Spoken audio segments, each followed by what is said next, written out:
El aroma de los lirios y el pulimento antiguo para madera impregnaba suavemente la capilla, mientras un silencio sagrado y sereno flotaba en el aire como un velo.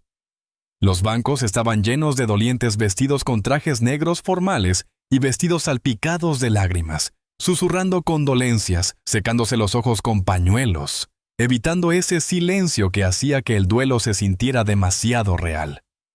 Al frente de la sala, 2 urnas reposaban juntas, una plateada, la otra de un blanco perlado, rodeadas de fotos enmarcadas de una pareja sonriente, que en vida fue conocida como Antonio y Carmen Delgado, pilares de la comunidad, devotos de la iglesia, caritativos, el tipo de personas que otros describían como una bendición para quienes los conocían. Pero las miradas ya no estaban fijas en las urnas. Estaban en ella. En la última fila de la capilla, inmóvil, estaba una mujer de unos 30 años. Su piel, de un rico tono oscuro, captaba la luz cuando emergió de las sombras hacia la claridad. Su figura era elegante, vestida con un sencillo vestido negro, sin adornos, sin ostentación, solo con una dignidad silenciosa. Su cabello natural estaba recogido en un suave moño bajo, y sus ojos eran tranquilos, profundos, como agua que había dejado de esperar que alguien viera su profundidad. Su nombre era Elena, y era la hija adoptada de los Delgado, aquella de la que nadie hablaba, a menos que fuera estrictamente necesario. Antes de continuar, me gustaría saber, ¿de qué país están viendo este video? Escriban en los comentarios y veamos qué país es el más activo. No había planeado hablar. De hecho, la mayoría en la capilla esperaba en silencio que no lo hiciese. Hubo murmullos cuando entró, no de enojo, sino de una curiosidad incómoda. ¿Es ella? No sabía que vendría. No han hablado en años, ¿verdad? Todos habían visto las fotos familiares, las tarjetas navideñas, las publicaciones en redes sociales. 2 hijos blancos y apuestos, Lucas y Mateo, siempre en el centro. Un Golden Retriever, una barbacoa en el patio trasero. La familia perfecta. Elena nunca aparecía en esas imágenes, y hacía mucho que había dejado de esperar estarlo. La adoptaron a los 7 años, sacándola del sistema de acogida tras perder a su madre biológica. Por un tiempo, creyó que la habían salvado, que la habían elegido. Pero con el tiempo, esa creencia se marchitó bajo miradas que se prolongaban demasiado, bromas que nunca encajaban del todo, y silencios que gritaban más alto que las palabras. No fue maltratada, no en el sentido que la gente suele dar a esa palabra, pero tampoco fue plenamente acogida. Era tolerada, como una invitada que se quedó demasiado en una casa donde los dueños no sabían cómo pedirle que se fuera. Aún así, había venido hoy. Condujo a través de varias ciudades. Se sentó durante 2 horas de elogios fúnebres, llenos de alabanzas y duelo. Escuchó mientras Lucas hablaba de la justicia inquebrantable de su padre, y mientras Mateo, con la voz entrecortada, describía el amor infinito de su madre por la familia. Elena no lloró. Había agotado sus lágrimas años atrás, y ahora, para sorpresa de todos, incluidos sus hermanos, cuyos ojos se entrecerraron desde la primera fila, dio un paso adelante. Cada paso resonó suavemente en el suelo pulido.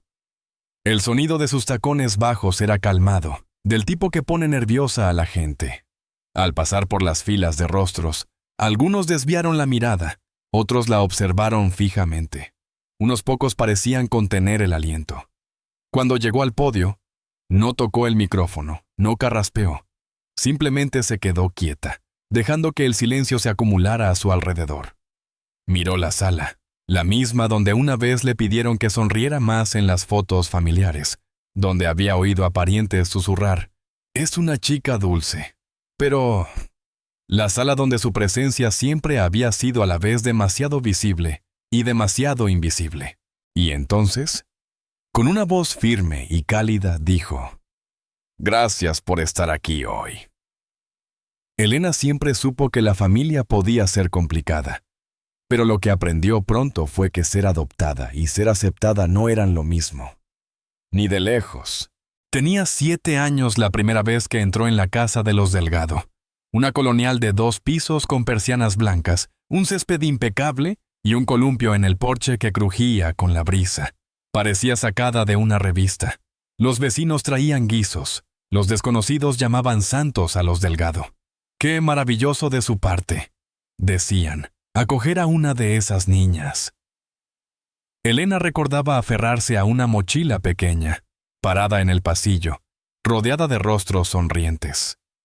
Carmen, pulcra y amable, se arrodilló frente a ella y dijo: «De ahora en adelante, eres una de nosotros». Antonio, su esposo, le revolvió el cabello y añadió: «En esta casa no vemos colores». A los 7 años, Elena no entendía del todo qué significaba eso. A los 10, sí, significaba que debía ignorar las miradas en la iglesia, fingir no notar que sus hermanos, Lucas y Mateo, nunca la incluían al presentar a la familia. Callar cuando un tío visitante bromeaba sobre domesticar su cabello. Tragar cada dolor, cada rechazo, porque decían amarla, y el amor supuestamente era suficiente. Lucas y Mateo, mayores, rubios, de ojos azules, desprendían una confianza natural. Compartían bromas internas, historias de infancia, álbumes llenos de recuerdos en los que Elena no estaba, incluso cuando estaba en la habitación. Nunca la golpearon, nunca dijeron nada abiertamente cruel, pero la crueldad tiene muchas formas, y la indiferencia es una de las más afiladas. En la escuela, la ignoraban. En casa, la provocaban lo justo para que doliera. Siempre seguido de un «es broma» o «no seas tan sensible» cuando intentaba hablar. Carmen decía: «Los chicos son así». Antonio suspiraba: «Sabes que no lo dicen en serio». Era manipulación envuelta en abrazos, 1000 cortes pequeños con una curita y una sonrisa. Con el tiempo, Elena aprendió a hacerse pequeña, no en estatura, sino en presencia. A fundirse en el fondo, a callar cuando quería gritar. Aprendió a decir gracias, aunque supiera a traición en su lengua. Y ahora, décadas después, parada al fondo de la capilla, nada había cambiado. Lucas le dio un asentimiento cuando entró. Mateo murmuró un «hola», sin mirarla a los ojos. Ninguno le ofreció un asiento a su lado en la primera fila. Una prima lejana le entregó un programa sin sonreír. Otra susurró: «No sabía que seguía por aquí». Podría haber sido la florista. Se sentó en el penúltimo banco, rodeada de personas que alguna vez la llamaron valiente por ser adoptada, pero que nunca fueron suyas, no realmente. Lloraban a las mismas 2 personas que ella llamó mamá y papá, pero su duelo venía de un lugar de presencia. El de Elena era más complicado. No solo lloraba sus muertes, sino el amor que persiguió y nunca atrapó. La suavidad que anheló y que siempre estuvo casi al alcance, pero nunca del todo. Aún así, había venido. No porque se lo esperaran, no porque alguien se lo pidiera, sino porque aún recordaba tener 7 años, parada en ese pasillo, creyendo con todo su corazón que ese sería su hogar. Ahora, años después, todavía intentaba descifrar si alguna vez lo había sido. Los elogios fúnebres llegaron en oleadas, cada uno más pulido y brillante que el anterior. Antonio y Carmen eran la pareja que abría su hogar a todos, que crió a sus hijos con amor. Una familia modelo, amable, arraigada en la fe. Las palabras flotaban en la capilla como pétalos, ligeras, pulidas, huecas. Elena permanecía inmóvil, las manos suavemente entrelazadas en su regazo, su expresión indescifrable. Para cualquiera que la observara, parecía cortésmente presente, tal vez incluso agradecida. Pero tras su exterior calmado, los recuerdos se agitaban como polvo atrapado en la luz. La versión de los Delgado que se describía le era desconocida, no porque fuera totalmente falsa, sino porque estaba cuidadosamente editada. Nadie mencionó el Día de Acción de Gracias cuando tenía 12 años, cuando Carmen insistió en una foto solo con la familia núcleo, y guió a Elena, con suavidad pero firmeza, a sentarse a un lado. Recordaba sonreír de todos modos, intentando hacérselo bastante pequeña para ser invisible, pero con un dolor lo bastante grande para ser notado. Nunca lo fue. Nadie mencionó el día en que la cartera de Antonio desapareció de la encimera de la cocina y la única persona a la que pidieron vaciar sus bolsillos fue a ella. Tenía 15 años. Lloró en el baño durante horas. Después, dijeron que solo estaban siendo minuciosos. Tuvimos que preguntar, cariño. Preguntamos a todos, no es por ti, excepto que siempre lo era. No hubo historias sobre el viaje familiar al que no la invitaron. Primavera en las montañas, verano en la costa. Le dijeron que la cabaña no era lo bastante grande, que los boletos de avión eran caros, que sería más fácil así. Y cuando a los 17, finalmente le dijo a Carmen, con labios temblorosos, «No siento que pertenezca aquí», la única respuesta fue, «Siempre has sido un poco demasiado emocional, Elena. Intenta estar agradecida». Agradecida. Esa palabra la persiguió durante años, siguiéndola tras cada acto de rechazo, cada borrado, recordándole que era afortunada de estar allí. Pero Elena no había venido a este funeral por gratitud. Había venido con algo más pesado que el duelo, algo que había estado sellado en silencio demasiado tiempo. En su bolso, cuidadosamente doblada, estaba una carta. El sobre estaba desgastado, la tinta ligeramente desvaída. La encontró semanas atrás en una caja con las pertenencias de su madre, escondida detrás de un cajón de joyas que a Elena nunca le permitieron tocar. Estaba dirigida a ella, en la cursiva elegante de Carmen. No sabía que existía, y una vez que la leyó, entendió por qué. No era larga, solo 2 páginas. Pero en ella Carmen escribió lo que nunca dijo en voz alta, no en los 30 años que vivieron bajo el mismo techo. Se disculpaba por haber permitido que los chicos la trataran como lo hicieron, por fingir no notar, por usar palabras como «no vemos colores», mientras participaba en un sistema que siempre hizo que Elena se sintiera como una invitada en su propio hogar. Carmen admitió que tuvo miedo de ser llamada mala madre, miedo de enfrentar la fealdad en su propia familia. Dijo que quiso proteger a Elena, pero que al elegir la paz, eligió el silencio, y el silencio, al final, fue su propia forma de traición. «Fuiste la más valiente de esta familia», escribió Carmen, «y debía haber estado a tu lado». Elena Civipi había leído esa carta cada noche desde que la encontró, y ahora, en una capilla llena de personas que aún no la veían, supo qué debía hacer. No había venido solo a despedirse. Había venido a decir algo que debió decirse hace mucho. No con ira, no con amargura, sino con verdad. Porque si nadie más iba a hablar, ella lo haría. En ese momento, los dedos de Elena se movieron silenciosamente hacia su bolso, hacia la carta, hacia las palabras que lo cambiarían todo. La capilla cayó en un silencio tan profundo que parecía sagrado. Incluso el aire parecía denso, conteniendo el aliento mientras Elena Morales, la hermana que nunca abrazaron del todo, comenzaba a caminar hacia el podio. El sonido de sus tacones bajos contra el suelo pulido resonaba más fuerte que la música del órgano que había sonado antes. Lucas y Mateo intercambiaron miradas rápidas, sus rostros una mezcla de incredulidad y algo más, un destello de inquietud. Elena se movía con una gracia lenta y deliberada, sin prisas, sin disculpas, como si tuviera todo el derecho de estar allí, porque lo tenía. Cuando llegó al podio, colocó las manos suavemente a ambos lados, anclándose. No carraspeó ni manipuló el micrófono como tantos antes que ella. Simplemente miró a la multitud, a los rostros que durante tanto tiempo la habían atravesado en lugar de mirarla, y habló. Su voz era suave pero clara, cada sílaba cayendo con el peso silencioso de una piedra en agua tranquila. Tenía 7 años cuando crucé por primera vez la puerta de los Delgado. Hizo una pausa, dejando que las palabras se asentaran. Recuerdo el perfume de mamá. Recuerdo la risa de papá, fuerte y repentina, como un trueno. Recuerdo sentir por primera vez en mucho tiempo que tal vez, tenía un lugar. Algunas personas se removieron incómodas en sus asientos, Lucas estaba rígido, los brazos cruzados sobre el pecho. Mateo miraba al suelo. Crecer no siempre fue fácil, continuó Elena, su tono uniforme. No siempre sentí que encajaba. A veces, el amor se daba de formas difíciles de reconocer.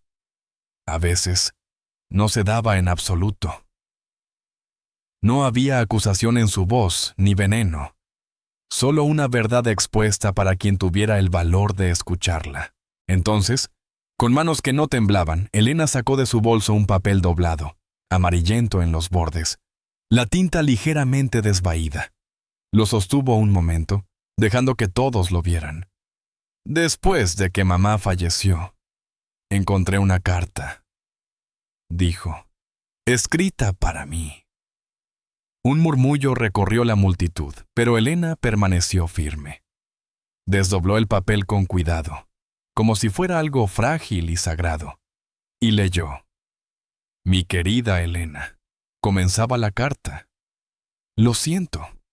Simple, directo. Y de repente, la sala ya no estaba llena de dolientes. Estaba llena de testigos. La voz de Elena no titubeó mientras leía en voz alta la confesión de Carmen. Cómo lamentaba haber permanecido en silencio cuando otros hacían sentir a Elena menos. Cómo lamentaba fingir que todo estaba bien en lugar de enfrentar las formas en que Elena había sido tratada de manera diferente, no solo por el mundo exterior, sino dentro de su propio hogar. Cómo supo y hizo muy poco. Merecías algo mejor, escribió Carmen. Y debía haber luchado más por ti. Las lágrimas se acumularon en los ojos de algunos, aunque no en los de Lucas ni Mateo. Y justo cuando el peso de la carta parecía casi insoportable, Elena pasó la página y reveló la parte final. He hecho arreglos, decía la carta de Carmen, para que la casa en la que entraste por primera vez, el lugar donde tanto intentaste pertenecer, siempre sea tuya. Elena bajó el papel lentamente. Mamá me dejó la casa, dijo, su voz casi un susurro, pero de algún modo el sonido más fuerte en la sala. Jadeos recorrieron los bancos, las cabezas se giraron hacia Lucas y Mateo, que estaban congelados, sus expresiones entre el shock y la indignación. Elena no se regodeó, no sonrió con superioridad. Simplemente dobló la carta y la guardó en su bolso con el mismo cuidado que pondría al arropar a un niño. No vine hoy por venganza, dijo finalmente, sus ojos recorriendo los rostros atónitos. Vine porque los amé. Vine porque incluso el amor imperfecto merece ser reconocido. Vine porque la verdad merece una voz, incluso cuando es inconveniente. El silencio que siguió no estaba vacío. Estaba lleno, pesado con el peso de todo lo no dicho durante demasiado tiempo. Elena se apartó del podio, su espalda recta, sus pasos seguros. Había dicho lo que necesitaba decir. Había honrado la verdad. Y por primera vez en su vida, no pedía permiso para existir. La capilla permaneció en silencio mucho después de que Elena bajara del podio. Nadie se movió. Nadie aplaudió. No era ese tipo de momento. Era más pesado, más profundo. El tipo de silencio que llega cuando una verdad enterrada demasiado tiempo finalmente sale a la luz. Elena regresó a su asiento al fondo de la sala. Sus pasos tan firmes como cuando se acercó. No miró a Lucas, no miró a Mateo. Ya no importaba. No había hablado por ellos. Había hablado por sí misma y por la niña que solía ser, la que una vez se sentó en silencio en el columpio del porche, aferrando un oso de peluche demasiado fuerte, deseando que alguien le dijera que pertenecía. Mientras el servicio continuaba, Elena permaneció sentada con una calma que no sabía que podía tener. Escuchó al pastor ofrecer las bendiciones finales, al órgano entonar una melodía baja y solemne. Pero nada de eso la envolvió como antes. Ahora se sentía anclada, con los pies en la tierra, porque hoy había elegido la verdad sobre la comodidad y el perdón sobre la amargura. Cuando el último amén fue susurrado y la congregación comenzó a levantarse lentamente, Elena permaneció sentada un momento más, dejando que el peso del día se asentara en sus huesos. La gente empezó a salir, algunos lanzándole miradas furtivas, otros evitando deliberadamente su mirada. Unos pocos ofrecieron sonrisas tensas que intentaban, y fallaban, encerrar años de distancia silenciosa. Elena respondió con asentimientos educados, nada más. No le debía nada a nadie. Lucas y Mateo se quedaron al frente, hablando en voz baja y tensa con el abogado de la herencia. Elena captó un vistazo del rostro de Mateo, pálido, tenso por la confusión y la ira, y la mandíbula de Lucas, rígida. No lo sabían. No lo habían visto venir. Y ahora tenían que vivir con ello, como ella había vivido con su indiferencia durante años. Pero Elena no se deleitó en su incomodidad. No sintió triunfo, solo libertad. Al salir al sol brillante de la tarde, una cálida brisa levantó el dobladillo de su vestido negro. Cerró los ojos un momento, respirando profundamente, dejando que la luz besara su piel. Por primera vez en mucho tiempo, no cargaba las expectativas de nadie más. No cargaba una vergüenza que no le pertenecía. No cargaba el peso invisible de necesitar demostrar que merecía su lugar. Solo se cargaba a sí misma, y eso era suficiente. Antes de dejar los escalones de la capilla, se volvió una vez, no con tristeza, sino con una gratitud tranquila y firme. Habían intentado borrarla de su historia, relegarla a los márgenes, recortarla del encuadre, doblar su existencia cuidadosamente fuera de la vista. Pero al final, fue ella quien terminó la historia. ¿Qué opinas de esta historia? Me encantaría escuchar tus pensamientos. Deja un comentario abajo. No olvides darle like y suscribirte para más contenido increíble que llegará pronto.